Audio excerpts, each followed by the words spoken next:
try to do this as I'm driving along here. I have to be really, really careful. If I give the job to somebody else and they take plants out, well, that's going to upset me. If I take plants out, it upsets me too, but at least it's my problem. And I do have 15 years of experience, so that helps a bit. I'm looking up along the side of the engine here and lining the plants up so they're going right in that little stirrup hole, and that lines them up so when they come through the weeder they'll be in the right spot.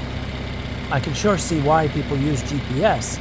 I just haven't thought it was practical with old equipment and the small bed sizes and things we do, but I was talking with a guy this morning who said it might be possible. Anyway, looking back underneath, you see the plants are going under that center line there, and the goal of the operation is to push the dirt right in around underneath them to get all the weeds right in the row and in between.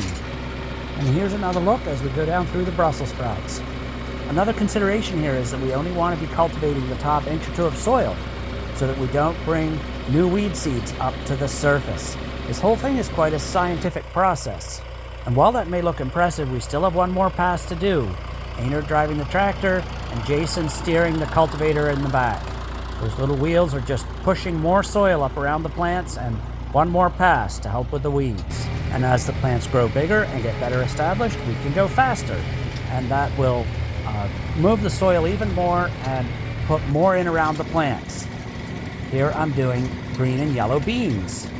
And they're at the perfect stage now where I'm not going to hit them with the cultivators, but I can go right through and they're very resistant to bounce back if they get hit a little bit by the soil.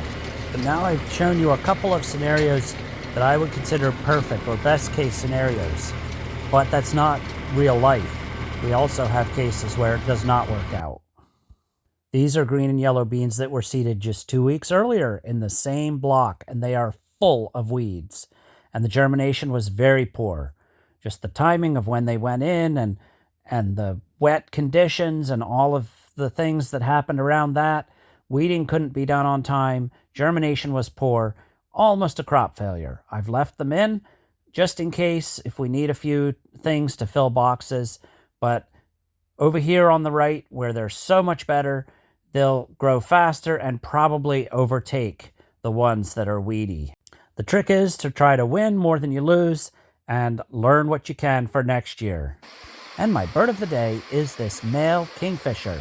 I could tell he was a male because he did not have the orange rust-colored bar on his chest. The female is the only one that has that. The male is just blue and white.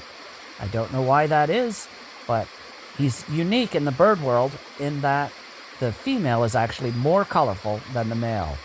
But my, what a bill he has. Look at that.